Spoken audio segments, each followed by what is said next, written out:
Wright State had one of the best club bowling teams in the country for years. Now the Raiders women's team is stepping up the Division I play, and they're ready to bowl over the competition. There it is. That's pretty good right there.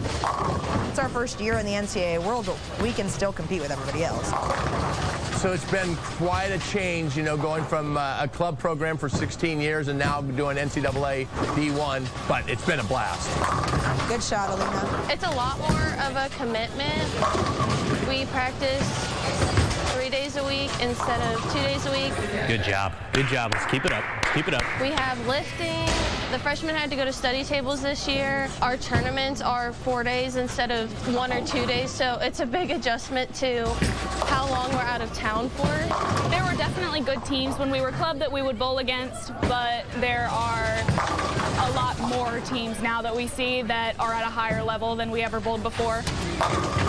I think it's helped everybody become really well-rounded and manage their time, and I think everybody has been really appreciative of everything we have that we didn't always.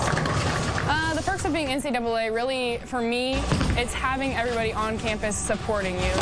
You know, at the end of the day, their goal is to get a degree, and their goal is to get a job. And as much as we all would want to be professional bowlers, like, you know, they're here to get a degree, and they're here to be successful in school in the real world. And I think now we have lots of resources to help them do that.